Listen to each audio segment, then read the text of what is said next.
प्रभु रामदेव भगवान अल्लाह खुदा ईश आदि नाम एक ही शक्ति के हैं। वह कौन है, कैसा है, कहाँ रहता है, किसने देखा है, यह प्रश्नवाचक चिन्ह पूर्ण रूप से हटाने के लिए अवश्य सुनिए जगत गुरु तत्वदर्शी संत रामपाल जी महाराज के अनमोल अमृत वचन, सभी पवित्र धर्मों के पवित्र शास्त्रों के आधार पर। सत साहिब ब्रह्मा जानता ना विश्वनाशी, मुझे बड़ी भूत समझे ये सारे नो कही वैसे ही कोई सिद्ध साध होगा, किसी लोक तो आया होगा।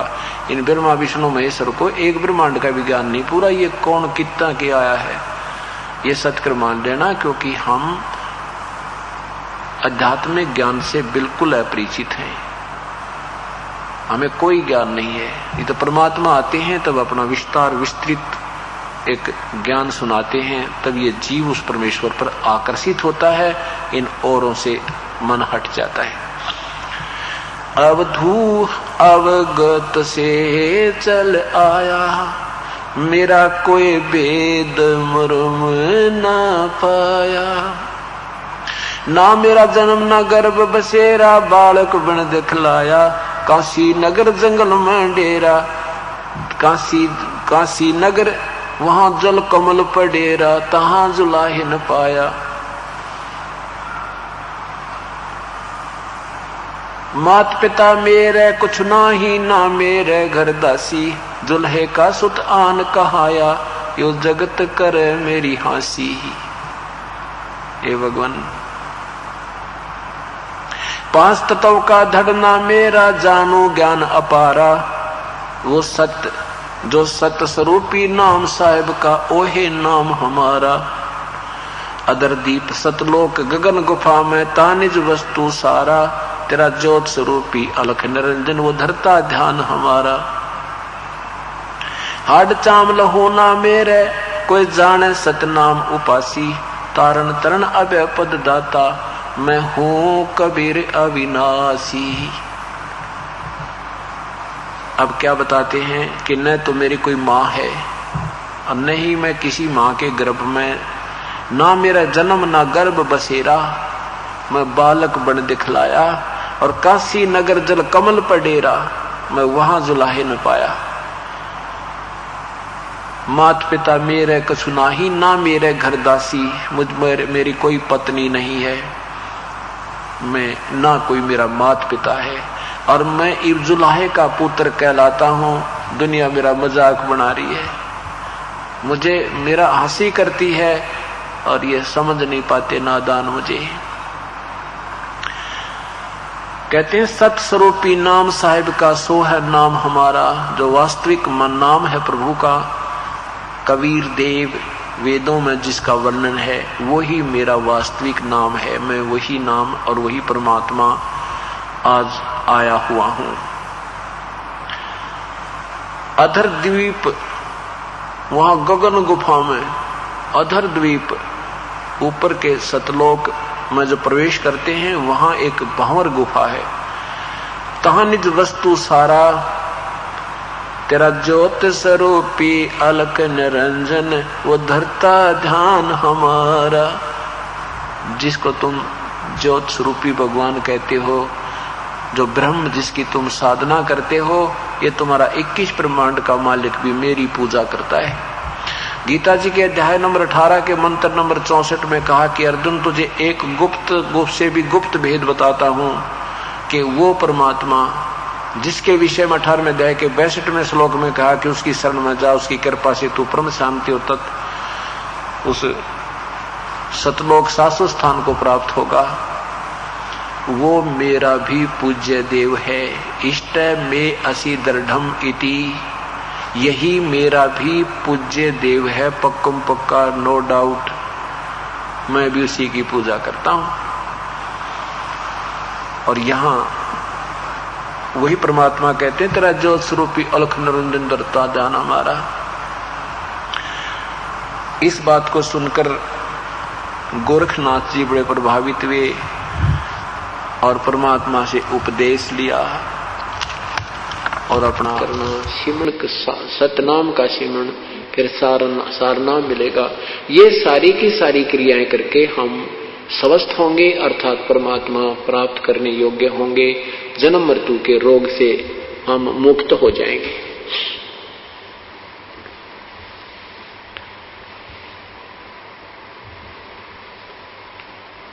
अब जो साधनाएं हम सुना करते थे, ऋषियों संतों को देखा करते थे, कैसे कैसे वो साधना करते थे, कोई कुछ करता है, कोई कैसे साधना बताते थे, कोई ऊपर ने पैर करके, कोई धूने लाके, कोई किसी प्रकार से कर रहा है, कोई किसी प्रकार से कर रहा था, तो वो साधनाएं ठीक नहीं थी। वो साधनाएं मनमुखी थी जो हमारे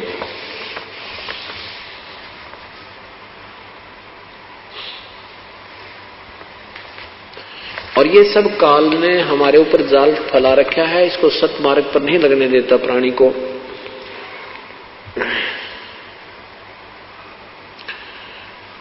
इस वास्तविक विधि न प्राप्त होने से संतों और पंथों की कैसी दुर्गतियां रही। आदमी गरीबदास साहिब की अमरवाणी तर्क माया का ग्रंथ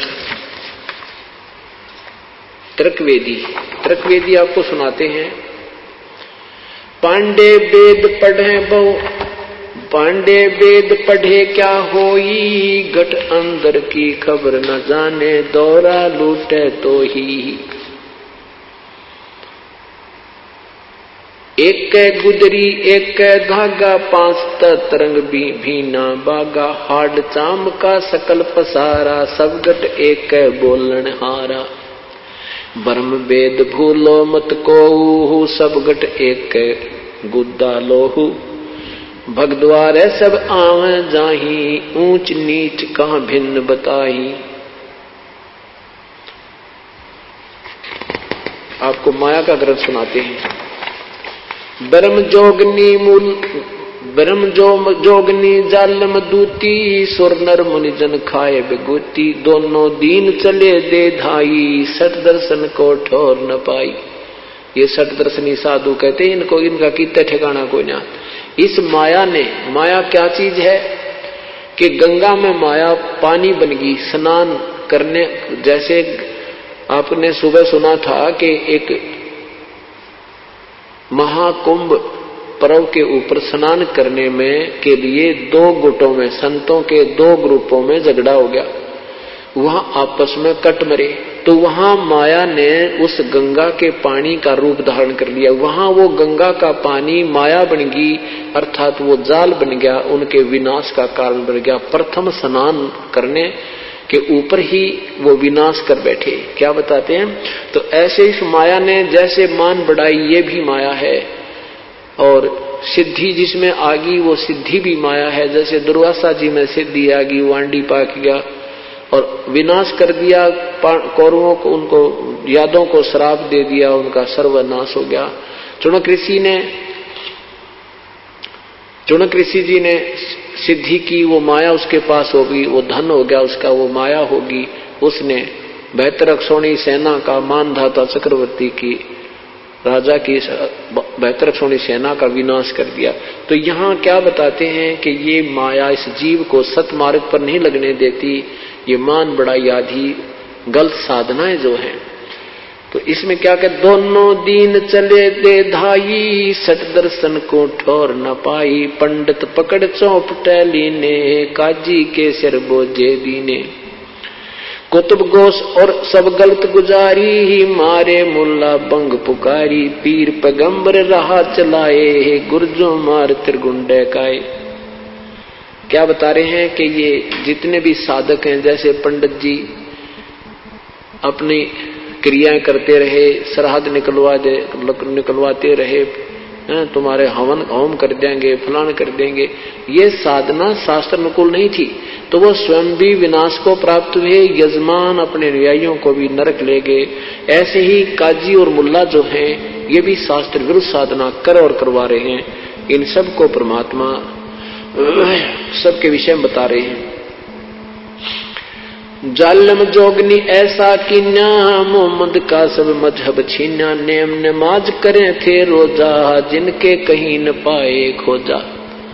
जैसे नेम नमाज, नेम होते नित नेम जो करे हैं, जैसे गीता जी का नित पाठ करना, उधर से 5 बार नमाज करने वाले कहते हैं ये कहीं स्वर्ग पुर्ग में नहीं पहुंचते, इनकी किताब खोज भी ना पाती, ये अपने मन में अपने आप प्रसन्न है, लेकिन ये शास्त्र विरुद्ध साधना होने से ठीक नहीं है। नेम नमाज करें थे रोजा, जिनके कहीं न पाए खोजा, मारे वृक्त ब्रह्म आचारी, धाम पुजाए सिर देखारी। ये धाम पूजनीय भी कहते, इनके ऊपर भी भार है, ये मुक्त नहीं होते।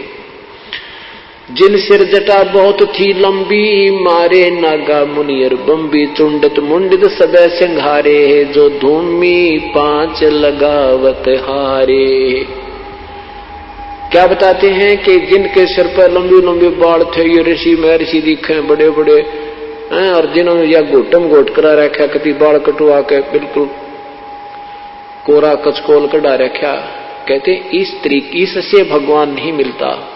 वो विधि वास्तविक साधना है तो सबका आध्यात्मिक लाभ प्राप्त हो रहा आपको, नहीं तो इन बनावटी ऊपर के जो दिखावटी बातों में इससे कोई लाभ नहीं। क्या बताते हैं, जिन सिर जटा बहुत थी लंबी, मारे नागा मुनियर बम्बी।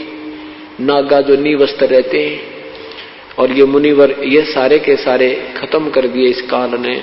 चुंडित मुंडित सभ्य सिंघारे, जो धूमी 5 लगावत हारे। जो 5 धूने हारे लाया करते ना चारों तरफ बैठ कर, और बीच में बैठ कर जेठ में 40 दिन तपे, कहते ये सब विनाश का कारण है, ये भक्ति नहीं है, इनका ड्रामाबाजी है, ये काल ने उलझा रखे। उर्दमुखी मारे बहुमोनी, भवसागर आए फिर जूनी, मारे बनखंडी निर्वाणी, सिरधर शीस दुहाए पानी। जो ऊपर ने उर्दमुखी, अर्धमुखी नीचे को पैर, सिर करके ऊपर ने पैर रखा करते, ऐसी साधना की। कहती है सब, और जो मौन रखते हैं ये भी बनखंड में चले जाते हैं, निर्वाण धारण करके, वैराग धारण करके, कहते वो भी मुक्त नहीं हुए। ज्ञानी मुनि बहु, ज्ञानी गुणी मुनि बहु मोहे, 2 पाटों बिच मीही जोहे, मारे विरक्त ब्रह्म ज्ञानी, बहुर पड़े हैं चारों खानी। उदासी मारे निर्मोही, पकड़ चौपट धोवट धोई, उन्मुन रहते रखते काया, जिनको धक्के दीने माया। त्रिकाली करते स्नाना, ते नर कीने शुक्र समाना। इस काल ने कहते हैं जो 3-3 बार स्नान करा करते और भक्ति करते थे, कहते वो साधना शास्त्र विरुद्ध होने से वो गधे और कुत्ते बने, सुअर बने। त्रिकाली करते स्नाना, ते नर कीने शुक्र समाना, जो नर अंग लगावत छारा, ते आने त्रिगुण व्यवहारा। जो शरीर पर राख लपेट कर शरण शरण हो गए तो बड़ा ओलिया है, यो साधु बड़ा महापुरुष है, कहते हैं वो सब 84 लाख योनियों में गए। मारे चारों वेद वकंता, जो नर 18 पुराण अकथनता, जिनके कानों मुद्रा भारी, ते माया ने कीने गरबारी।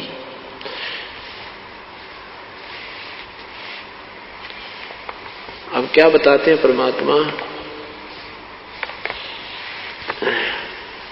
इंद्रिय जीत रति कर डारे, जिनके मोंढे कीने कारे, चुंडित मुंडित गुफा धारी, जिनको जोग निम लागी प्यारी। नागा नगन रहे बन माही, सो 2 जग की राह चलाही, बन बस्ती के सभी मारे, धर्मराय की नगरी डारे। गए रसातल रा न पाए, जम की जाली जीव बंधाए, पंथी पंथ न पावे कोहू, दुर्लभ देश दूर घर बेऊ। 3 लोक जिन चुन चुन,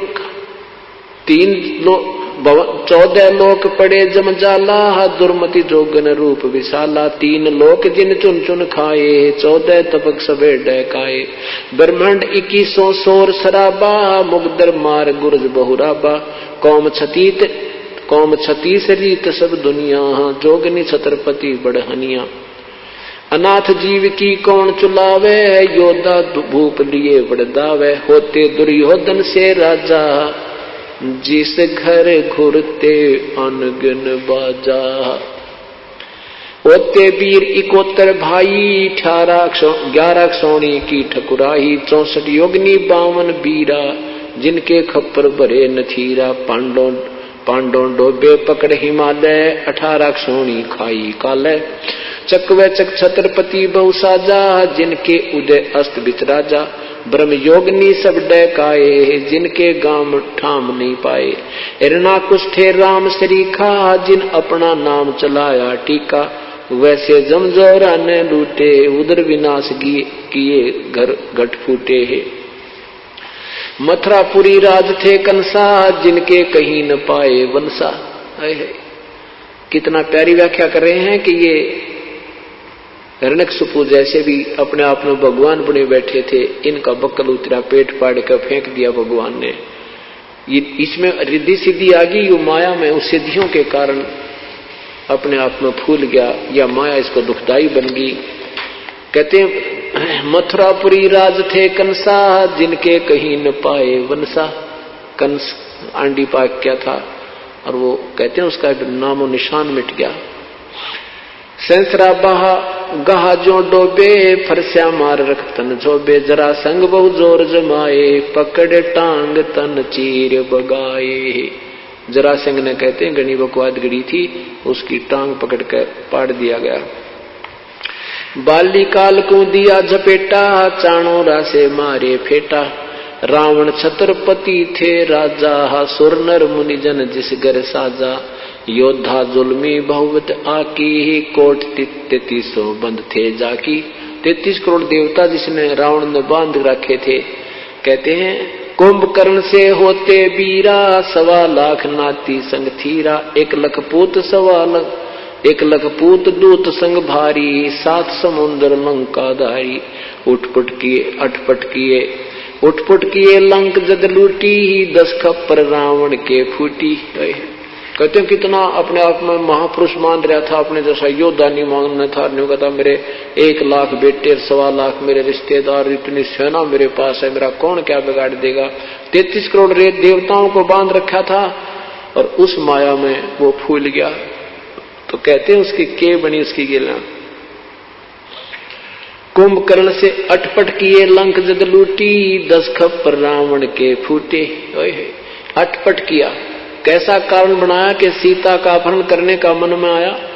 उधर से वह स्वरूपण खा गई जंगल में, उसने लक्ष्मण ने उसकी नाक काट दी।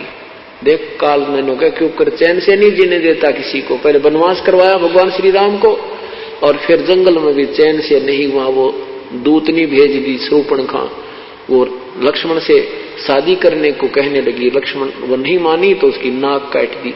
अब अपनी बहन की नाक का बदला लेने के लिए रावण में के अंदर अवावृद्धि काल ने वो सीता उठा लिया।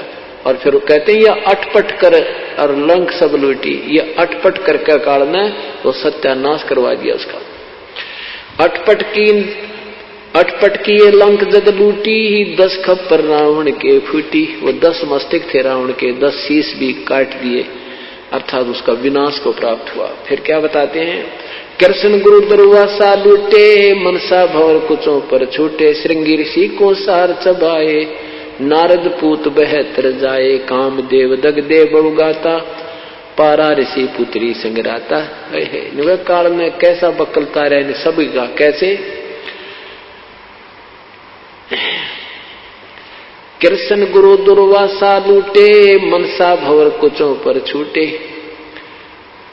क्या बताते हैं कि दुर्वासा ऋषि बहुत अच्छे साधक रहे हैं, और यहाँ मृत लोक से वो बिल्कुल अपने आप को ब्रह्मचारी सिद्ध करके चले गए। ये क्या है कि ये ऊपर तो एक कांचली है अपने, या एक जैसे सर्प के ऊपर कंचली होती है, तो या तो एक कांचली है ये शरीर, इसके अंदर ज्यों का त्यों शरीर एक और रहता है जब तक नेक्स्ट जीवन नहीं मिलता, नेक्स्ट कोई दूसरा कोई प्राणी का जीव नहीं शरीर नहीं मिलता, तब तक ये शरीर हमारा ज्यों का त्यों रहता है। और उस शरीर में ही ये हम भक्ति साधना जो करते हैं उस शरीर को परिपक्व कर देती है। अब जिसमें जितनी कमाई होती है उसी के आधार पर फिर ये ऊपर जाते हैं स्वर्ग में। तो ये दुर्वासा जी वहां स्वर्ग में पहुंच गए, स्वर्ग आपको बताया वो क्या है, वो सबसे ज्यादा बकवाद है स्वर्ग में। वहां से नाचने गाने सारे मीठी मीठी आवाज के सब बकवादे हैं। कहते हैं एक समय एक सभा में ये बैठे थे देवता लोग और वहां लड़कियां नाच रही थी। यहां तो ये महर्षि कल आते, वहां जाके ये फिर जो कहते हो उसी सती थी माज, क्यों ये जीव ही है और जीव में विकार जो कहते हैं जब तक हमें सत साधना तत्व ज्ञान नहीं प्राप्त होता। तो ये दुर्वासा वहां बैठा था और एक लड़कियां नाच रही थी। तो इसने क्या किया, सिद्धि होती है इन ऋषियों में, इसने एक भंवरे का रूप बना के और उस लड़की की दूधी को काट लिया जो अर्धनग्न थी, और उस लड़की ने हाथ मार दिया। अब कोई हमारे मच्छर लड़े, कोई बिरड लड़े या कोई ततिया लड़े, भौरा लड़े तो हम हाथ ही मारेंगे। तो उस लड़की ने हाथ मार दिया और वो दुर्वासा जो भौरा बना हुआ था वो जमीन पर पड़ा, पटाखा उठा और फिर खड़ा हो गया और हंसने लगे। जो संत ऋषि बैठे थे वो हंसने लगे कि पड़ा नीचे। तो फिर दुर्वासा बन गया और दुर्वासा बनकर उसको श्राप दे दिया कि तू गधी बनेगी। बताइए भगवान, यहाँ कहते हैं लठ वाले का राज है। अब वो बेचारी, उसका क्या दोष था, स्वयं बकवाद करी। अब किसी कोई चीज छुएगी, लड़ेगी, डंक मारेगी, हाथ तो अपने स्वाभाविक लगता है। तो वो बिरड़ते भी गुंडा ये दुर्वासा, उसने उसको सिद्धि जिसमें आ जाती है। वो सर्प जैसे होते हैं, ततैये जैसे होते हैं ये संत ऋषि, जरा सा कोई हाथ ला दे उसने श्राप दे देते हैं। इतनी कहते ये माया इस काल ने इनको न्योड़ जा दिया। ये लगे थे भगवान प्राप्ति के लिए और बन गई ये एटम बम। तो उस लड़की ने अपना जो दर्द हुआ शरीर को हाथ मारा तो उसी को श्राप दे दिया, तो गधी बनेगी। तो परमात्मा कहते हैं कर ले इनका के करार, फिर आप क्या बनेगा। ये ऐसे कुक्रम करके ये भी 84 लाख योनियों में दुर्वासा जाएगा जब इसकी बैटरी डिस्चार्ज हो जाएगी जो उसने साधना कर रखी है। तो क्या बताते हैं, दुर्वासा कृष्ण गुरु दुर्वासा लूटे, मनसा भंवर कुचों पर छूटे। इसकी इनकी जो गंदी वृत्ति थी उस लड़की की बुद्धि के ऊपर बकवाद के लिए गई तो उसने हाथ मारा और नीचे गिर गया। तो कहते हैं कृष्ण जी के भगवान विष्णु यानी कृष्ण के गुरु भी दुर्वासा के साथ भी ये व्यवहार हुआ, उसकी भी इतनी गंदी नीयत है। तो यह माया कहते हैं जो काल किसने बख्शेगा। क्या बताते हैं, श्रृंगी ऋषि को सार चबाए, नारद पूत बहतर जाए, कामदेव दगदे बहु गाता, पारा ऋषि पुत्री संगराता। इन महापुरुषों की हिस्ट्री खोला गरीबदास भगवान, गरीबदास साहिब जी कि ये तुम क्या मानते थे, ये थे क्या अंदर से। क्या बताते हैं कि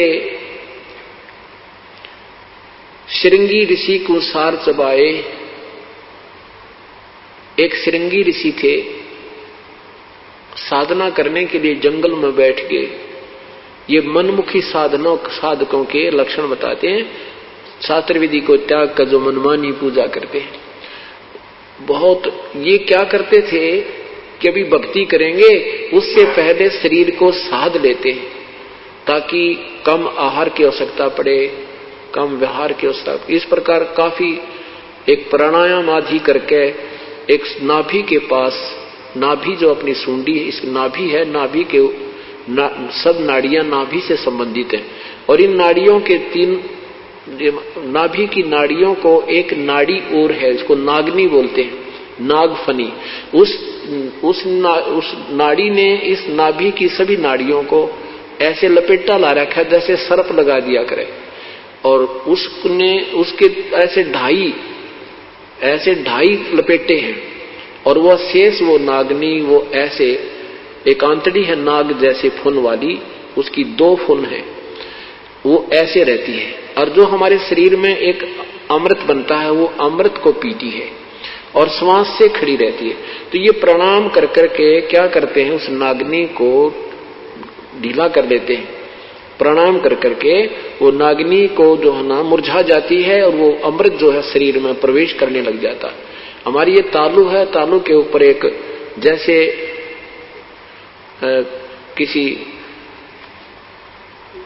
जैसे अंडा होता है, अंडे का छिलका होता है और अंडे के छिलके को और बीचों बीच काटते थोड़ा सा रह जाए, वो जैसे एक कटोरा सा होता है, उसकी छोटी सतिथि समझ लो बिल्कुल 1 आधी सेंटीमीटर, इतने सतिथि का 1 सेंटीमीटर, इतनी सतिथि का हमारे तालू के ऊपर एक ऐसे कटोरे टाइप की एक सतिथि बनी हुई है और उसके बीच नीचे बिल्कुल उसमें एक सुराख है। उस सुराख के ऊपर एक छोटी सी पत्ती रखी है, आंत सी पड़ी है, जैसे छोटी सी पत्ती होती है बेल की, बिल्कुल वाल टाइप, जैसे वाल टिका होता है।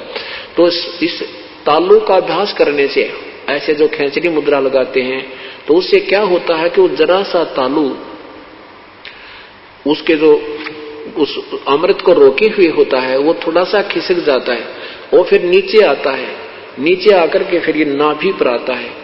और नाभि अगर वो नागनी ना पीवे, वो नागफणी नहीं पीवे, तो ये सारा उसी अमृत से इस शरीर में इतना जो ना सरूर सा हो जाता है कि भूख लगनी बंद हो जाती है और निंद्रा आनी बंद हो जाती है। तो उसके अभ्यास में भी हमें कम से कम 20 वर्ष लग जाए उसको प्रफुल्लित करने में। ये पुराने समय के काम हैं, ये लगे रहते, थाली बैठे थे ऋषि लोग, लाखों वर्ष की उम्र होती थी, ये बकवादा में लगे रहते, लेकिन वो साधना परमात्मा पाने की फिर भी नहीं है।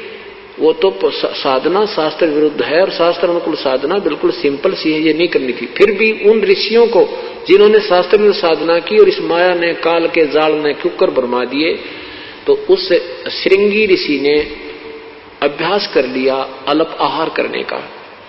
पहले आहार अपना साधना की, शरीर को शोधा ऐसे, और फिर इतनी साधना कर ली कि दिन में एक बार एक वृक्ष की छाल के ऐसे जीभ लगाता, उसी से तृप्त हो जाता और वहीं बैठा उसकी तरफ मुख करके अपना वो ध्यान लगाता रहता। एक दिन वो श्रृंगी ऋषि अयोध्या के पास आ गया। अयोध्या के पास जंगल में, बिल्कुल निकटतम जंगल में, नगर के आसपास जो सब ने दिखाई दे, रास्ते के आसपास ही बैठ गया। सारे अयोध्या नगरी में एक चर्चा का विषय होगा कि ऐसा साधु आया है, 1 महीना हो गया है, बिल्कुल आहार नहीं करता, एक बार वृक्ष के छाल के ऐसे जीभ से चाटता है, सारा दिन ऐसे बैठा रहता है। बहुत चर्चा का विषय हुआ, लोग देखने गए, जवान अवस्था थी, सुंदर शरीर ज्यों का त्यों, और आहार कुछ नहीं कर रहा, तो बहुत ज्यादा प्रभावित लोग हो गए। राजा दशरथ की बेटी शांता, जो श्री रामचंद्र से बड़ी थी, रामचंद्र हर तो फिर बाद में हुए हैं, बहुत बाद में, वो शांता जो है जवान थी, उसके बाद कोई पुत्र नहीं था, कौशल्या की पुत्री थी वो। उसके बाद राजा को कोई संतान नहीं थी, तो इकलौती पुत्री थी। इकलौता बच्चा ज्यादा ही लाडला होता है, तो वो लड़की अन्य सहेलियों के साथ उस ऋषि को देखने गई। शांता उस ऋषि को देख करके उस पर आसक्त होगी। उसने किसी संत से, ऋषि से, अन्य ऋषि से पूछा कि ये संत कैसे आंखें खोले, कैसे ये संसार व्यवहार में यानी देखे, हमारी तरफ संसार को देखे। तो उस ऋषि ने बताया कि जहां वो जीवा लगाता है वहां पर थोड़ा सा शहद लगा देना। अब राजा की लड़की ने कौन टोके, राजा की लड़की ने जाकर के जहां वो जीभा लगाता था दिन में एक बार, उसके वहां थोड़ा सा शहद लगा दिया वृक्ष के। अब पहले ऋषि एक बार जीभा लगाता था, उस दिन 3 बार लगाई उसने, आनंद से आया, वो शहद अंदर गया। अगले दिन फिर लगा दी, तीसरे दिन ऋषि ने आंखें खोल ली और शांता खीर बनाकर लेके पी थी। कहने का भाव ये है कि ऋषि फिर आहार करने लग गया। फिर ऋषि, अब शांता उस ऋषि के साथ चली गई। कहने का भाव उन्होंने अपना शादी कर ली और राजा दशरथ की इच्छा के विरुद्ध कर ली। तो राजा दशरथ ने किसी अन्य राजा से कहा कि हम क्षत्रिय हैं, ये ब्राह्मण है और हमारी इसमें इंसल्ट होती है, आप इसको गोद ले लो, लड़की को आप शादी कर देना। कहने का भाव ये है कि परमात्मा क्या बताते हैं, श्रृंगी ऋषि को सार चबाए, नारद पूत बहतर जाए। अब परमात्मा कहते हैं जब तक अपूर्ण संत पूर्ण परमात्मा की शरण में आकर विधिवत साधना नहीं करोगे, यू काल न्यो नचाए जागा तुमने। क्या बताते हैं, एक बार नारद जी जंगल में साधना करने चले गए। 12 वर्ष तक बैठकर खूब तप किया। मन में मान लिया कि हमने सब इंद्रियों पर काबू कर लिया। अब जंगल में आदमी अकेला रहे, वृक्ष दिखे, पत्ते घास फूस खावे, आप पे यू मन बकवाद करने तो चुप हो जाता है, यू दड़ मार जा, ये बिल्कुल दुबक जाता है और फिर ज्यों का त्यों तैयार हो जाता है। ये अनजान ऋषियों को ज्ञान नहीं था। 12 वर्ष के बाद नारद जी आए। ब्रह्मा, विष्णु और महेश जी ये तीनों भाई हैं। बड़े ब्रह्मा जी, बीच के विष्णु और छोटे भगवान शिव। तो नारद जी जो ब्रह्मा जी के पुत्र हैं, महर्षि नारद जो है विष्णु जी के पास गए। विष्णु जी ने पूछा, भाई ऋषि जी बहुत दिनों में दर्शन दिए, कहाँ चले गए थे? नारद जी ने कहा कि प्रभु मैं 12 वर्ष तक जंगल में साधना करके आया हूं और मैंने अपनी इंद्रियों पर काबू पा लिया है। अब मैं माया के और इंद्रियों पर काबू कर लेंगे तो ये संसार में उत्पत्ति कैसे होगी, 1 लाख जीव तू कैसे खाएगा? तो इसका नियम है कि bud the evil cut the evil in the bud, यानी बुराई को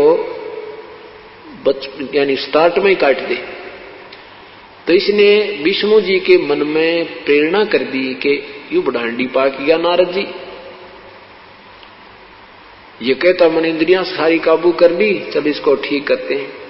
तो उधर से क्या हुआ कि नारद जी मिलकर चल पड़े, वहां से जा रहे हैं, उधर से विष्णु जी पीछे से आ रहे हैं। नारद जी ने पूछा, कहां जा रहे हो प्रभु? कहां जा रहे हो प्रभु? कि भाई मैं इधर जाना है, इस लोक में घूम के आऊंगा, आप चलोगे मेरे साथ? नारद जी कहने लगे, मैं तो खाली हूं, आपके साथ ही चल पड़ता हूं, आपकी आज्ञा हो तो। विष्णु जी कहने लगे, आ जाओ मेरे साथ आ जाओ। तो चलते चलते एक दरिया के साथ जा रहे हैं, दरिया के साथ साथ चल रहे हैं। तो नारद जी से कहा विष्णु जी ने कि ऋषि जी आप खड़े रहो, मैं पानी पी कर आता हूं। विष्णु जी ने कहा, नारद जी ने कहा, नहीं महाराज मैं आपके लिए पानी यहीं लाता हूं, आप यहां रुको और मैं आपका सेवक हूं। तो भगवान विष्णु ने कहा कि नारद जी पहले स्नान करना दरिया में, फिर पानी लाना। अच्छा जी। अब नारद जी ने जो ही स्नान करने के लिए डुबकी लगाई दरिया में, तो उसके एक सुंदर लड़की बन गया, एक सुंदर लड़की रूप बन गया नारद जी का। उधर से उसी नगरी का एक राजा टहलने के लिए आया, वह सुंदर लड़की देखी। राजा ने पूछा, कन्या तू कौन है, कहां से आई है, क्या तेरा नाम है, कौन तेरा गांव है?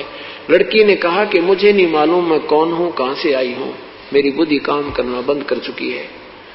राजा ने उस लड़की को अपने साथ लिया, घर ले आया, पटरानी बना दी। कहते हैं 72 संतान हुई उसके, और फुल्ली नहीं समावे, पोते और पोती हो गए, ठाठ हो गए, और फिर फुल्ली नहीं समावे, और खूब मेरे तो बढ़िया कोई नहीं, मेरी इतनी संतान है। फिर क्या होता, उस राजा का किसी दूसरे राजा से युद्ध हो जाता है और उस राजा ने पूरे के पूरे परिवार का विनाश कर दिया। उसके पुत्र भी मारे गए, युद्ध में गए थे, राजा भी मर गया, कोई शेष नहीं बचा। वो बुढ़िया हो रही थी, वो नारद से बनी औरत।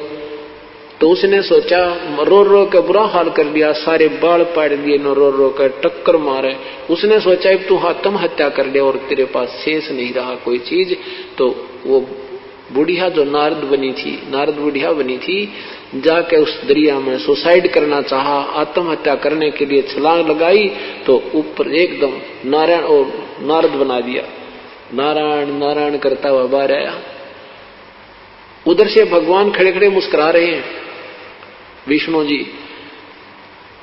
कहते हैं, अरे नारद बहुत देर लगा दी, मैं तो बहुत प्यास लगी है, जरा पानी ला, शीघ्र ला।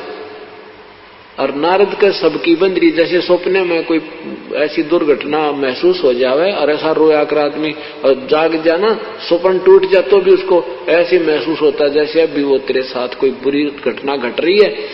अब नारद जी के पसीने आ रहे, ये भगवान वो मैं तो ऐसा बुरा हाल हो रहा था, मेरी तो इतनी संतान थी वो मर गई सारी। तो फिर जान गया भगवान हंस रहे खड़े खड़े। तब विष्णु जी ने कहा कि तूने क्या था, मैंने सारी इंद्रियां बेकाबू कर दिया। तब नारद जी बोले, भगवान आप तो कसूते हो, तो कहने का भाव यह कहते हैं कि श्रृंगी ऋषि को सार चबाए, नारद पूत बहतर जाए, काम देव दग देव गाता, पारा ऋषि पुत्री संगराता। एक पाराशर नाम के ऋषि, शादी होगी, शादी हुई, शादी होते ही अपनी पत्नी को छुआ तक नहीं और कहा मैं तो जंगल में तप करूंगा। अब उसकी पत्नी कहती है कि आप अच्छे महापुरुष हो, आज शादी हुई है, अब तुम घर छोड़ के जा रहा है, या तो शादी ना करवाता या बाद में करवा लेता। तो कहता है कि पहले मैं तप करके आऊंगा, साधना करूंगा, अच्छी संतान उत्पन्न होगी, ये करके बहाना चल पड़ा। तो फिर कहा कि मैं जब कुछ साधना कर लूंगा तेरे पास बीज शक्ति भेज दूंगा, तुझे गर्व रहेगा। अब पारा ऋषि ने 10 वर्ष 11 वर्ष साधना की, एक कव्य को अपनी बीज शक्ति दे दी कि तू ले जाकर मेरी पत्नी को देना, एक सिद्धि होती है। वो कौवा उसको एक पत्ते में लिए हुए आ रहा था और एक दरिया के ऊपर से जा रहा था। कौवे के मुख से वो पत्ता छूट गया और वो शक्ति जो है एक मछली ने खा ली। उस मछली के अंदर एक लड़की बन गई। वो लड़की को एक धीमर ने, मछियारे ने, और वो बोटिंग का भी काम करता था, नाविक ने, वो मछली धीरे धीरे काटी। उसको पता होता है उनको कि इसमें कोई वस्तु मिल जाती है, तो उसमें एक लड़की, बिल्कुल लड़की पाई और उसका फिर उसने अपनी पुत्री की तरह उसकी परवरिश की। जब वो लड़की 12-13 वर्ष की होगी, एक वर्ष के बाद उसने 2 वर्ष के बाद वो शक्ति भेज दी। तो जब वो लड़की 13-14 वर्ष की होगी, उधर से ऋषि अपनी साधना करके वापस आ रहा है। उस दरिया के किनारे आके खड़ा हो जाता पाराशर ऋषि। उसमें वो लड़की जो है, जो पाराशर ऋषि की ही बेटी समझो, जो उसी की बीज शक्ति से मछली के अंदर उत्पन्न हुई थी, वो लड़की अपने मछियारे पिता की रोटी लेकर आई हुई थी, वो नाविक की, मल्लाह की, और वो मल्लाह रोटी खा रहा था। पाराशर ऋषि आया, उसने कहा कि मल्लाह मुझे पार करो, शीघ्र जाना है। उस मल्लाह को पता था कि इधर जो वन से संत आते हैं, ऋषि आते हैं, ये तोब बनकर आते हैं, ये साधना करके आते हैं, इनमें सिद्धियां होती हैं, और जरा सी इनकी बात की अवहेलना होगी तो ये श्राप दे देते हैं। तो उसने कहा महाराज मैं तो खाना खा रहा हूं, जरा सा आप इंतजार करो। तो उसने कहा कि नहीं, मुझे इतना समय नहीं है। तो उसने कहा बेटी, अपनी पुत्री से कहा कि जा बेटी तू ऋषि को दरिया से पार करा, नौका चला ले जा। अब जब दरिया के बीच में जब जा दी नौका, तो वो ऋषि के मन में खोट आ गया युवा लड़की देख के। अब बदमाशी करनी चाहिए, तो लड़की ने कहा हे प्रभु, चारों तरफ सब दुनिया देख रही है, मेरे पिता देख रहे हैं, क्योंकि वो डर रही थी बेटी कि ये कहीं निकम्मा शराब भी दे दे, इनसे इतना भी डर लगता था। अपनी बचाव करना चाहती है। तो ऋषि ने क्या किया, वो सिद्धि तय जल उठाया और चारों तरफ धुंध कर दी और अपना मुंह काला किया। अब क्या बताते हैं परमात्मा, ताहू के बिंद से उसका नाम फिर मछोदरी रखा हुआ था, और उस मछोदरी फिर उस लड़की से फिर व्यास जी उत्पन्न हुए। उस लड़की को जो पाराशर से गर्भ रहा तो वेद व्यास जी उत्पन्न हुए। तो यहाँ गरीबदास साहिब कहते हैं ताहू के बिंद से वेद व्यास, ताहू के बिंद से मछोदरी। अरे हाँ महबूब कहता दास गरीब रही का सोदरी। कहाँ तुम्हारे अंदर ये नेकता रही, उसी अपने ही बिंद से बेटी बनी मछली में, और फिर उसी से वेद व्यास उत्पन्न हुआ। तो यहाँ क्या बताना चाहते हैं, पाराशर पुत्री संगराता, पाराशर अपनी ही पुत्री के साथ दुष्कर्म किया। ऐसे कहते हैं ये अंतर्यामी बताओ इनने, ये बड़े मैं ऋषि थे, ऐसे इनकी बिरान माटियां इस काल में कर रखी हैं। जब तक संत सही नहीं मिलता, साधना सही नहीं होती। कामदेव दगदे बहु गाता, पारा ऋषि पुत्री संगराता। उदालक मुनि ऐसा कीना, जिन जोगनी संग संगम कीना। रामचंद्र होते अवतारी, जिनकी दूतर ले गया नारी। दुर्मति दूती बहुत बढ़ाई, सुर असुरन की राड मंडाई।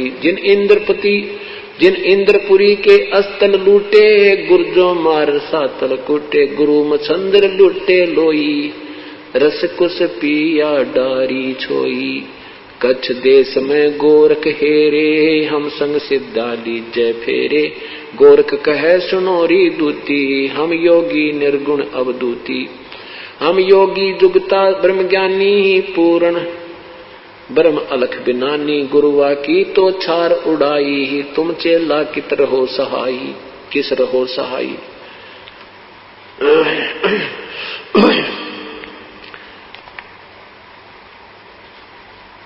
उल्टा बिंद चलाहूं पारा, हम योगी पूर्ण करतारा। यग रची जद पांडो, यग रची जद पांडो, जब यग रची जब पंडो राजा, नौ नाथों नहीं नादू बाजा। सिद्ध 84 सिद्ध रिधि सब मोहे, पूर्ण ब्रह्म ध्यान जोहे। कोट 33 यज्ञ के माही, सुर नर मुनि जन गिनती नाई। 56 कोट जहां थे जादो, जिनसे नहीं बाजा नादो। अरबों वक्ता वेद उचारी, ना यज्ञ भई यज्ञ संपूर्ण सारी। सठ दर्शन की गिनती नाही, अनाथ जीव जीमे वो माही। क्या बताते हैं कि जिसमें अब शास्त्र विरुद्ध साधकों और शास्त्रानुकूल साधनों की तुलना करते हैं, निष्कर्ष दिया है। गीता जी में आपने सुना होगा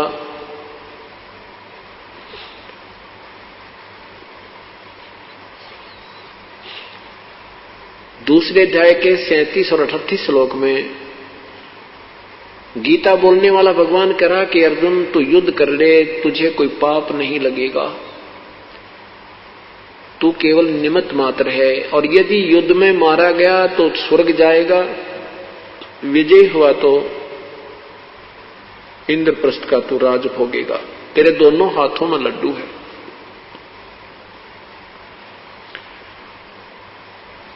और फिर क्या होता है कि युद्ध में पांडव विजयी होते हैं, कौरव पराजित हो जाते हैं, विनाश हो जाता है। राजगद्दी पर युधिष्ठिर को बैठा दिया जाता है। युधिष्ठिर जी को बुरे बुरे शोपन आने लग जाते हैं। उसके समाधान के लिए भगवान श्री कृष्ण के पास द्वारका जाते हैं पांचों पांडव, क्योंकि श्री कृष्ण जी पांडव और यादव के गुरुजी थे, धार्मिक गुरु थे, ये नाम उपदेश देते थे। तो कोई समस्या आती है तो अपने गुरुदेव के पास ही जाकर समाधान करवाते हैं। तो भगवान श्री कृष्ण ने कहा कि जो तुम्हें सौपन आ रहे हैं युधिष्ठिर जी को, इस कारण से आ रहे हैं कि तुमने महाभारत में जो पाप किए हैं वो तुम्हें दुखदाई हो रहे हैं। उसके लिए एक अश्वमेध यज्ञ करो।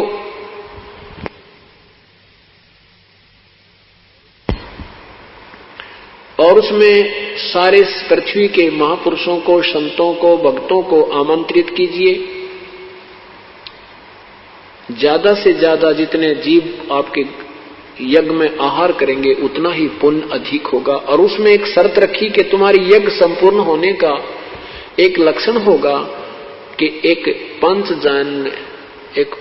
पांच मुख का एक शंख रखा जाएगा एक सुसज्जित स्टेज पर। और जब सभी भोजन खा लेंगे उस यज्ञ में, वो शंख अपने आप आवाज करेगा। अगर उस शंख ने आवाज कर दी तो तुम्हारा यज्ञ संपूर्ण हुआ, और शंख नहीं आवाज करेगा तो यज्ञ संपूर्ण नहीं होगा, तुम्हें कोई लाभ नहीं होगा। उसके लिए दूर दूर से साधु संत बुलाओ और किसी महापुरुष के भोजन खाने से वो शंख आवाज करेगा। अब यहाँ अर्जुन देखता है कि भगवान गीता का ज्ञान देते समय तो कह रहा था तुम्हें कोई पाप नहीं लगेगा, अब कह रहे हैं कि तुम्हें वो युद्ध में किए हुए पाप ही दुखदाई हो रहे हैं। इस यज्ञ में करोड़ों रुपए लगना था और भाई युधिष्ठिर का दुख निवारण तब होना था। अब अर्जुन के मन में आता है कि भगवान तब तो कह रहे थे कि तुम्हें पाप नहीं लगेगा, आज कह रहे हैं पाप लगेगा। अब मैं इसे प्रश्न करूंगा तो भाई ये सोचेगा कि ये लाखों करोड़ों रुपया लगता दिखाई देता है, अर्जुन बौखला गया है और वाद विवाद कर रहा है, कहीं ये मेरे इस इलाज में प्रसन्न ना हो। और अर्जुन को पता था कि युधिष्ठिर ऐसी नेक आत्मा है, अगर इसको जरा भी आभास हो गया कि मैं ये प्रश्न करूंगा और ये महसूस कर जाएगा कि पैसे लगते दिखें, इसलिए ये भगवान से वाद विवाद कर रहा है, तो वो चुप हो गया कि मैं अब नहीं बोलता। अब अगर मैं पूछूंगा कि आप क्या कह रहे थे कि आप तुम्हें पाप नहीं लगेंगे, आप कह रहे हो वो पाप तुम्हें लगे, जबकि मैं युद्ध से मना कर रहा था। अर्जुन नहीं बोला, सब्र किया, संतोष किया, अपने मन को मार लिया, चुप हो गया और कहा प्रभु जैसे तुम कहोगे ऐसा ही होगा। कहते हैं जब यज्ञ का एक स्थान नियुक्त किया, दिन निहित किया भगवान श्री कृष्ण जी ने, भगवान श्री कृष्ण भी उपस्थित हुए, 33 करोड़ देवता, 88,000 ऋषि, 56 करोड़ यादव भी वहां पर। मनुष्य जीवन अनमोल है, इसे ऐसे ही व्यर्थ न गवाएं। जगत गुरु तत्वदर्शी संत रामपाल जी महाराज से नाम दीक्षा लें और अपना कल्याण कराएं। ऐसे ही आध्यात्मिक वीडियो देखने के लिए हमारे चैनल गुरु गोविंद चैनल को सब्सक्राइब करें। बोलो सतगुरुदेव की जय।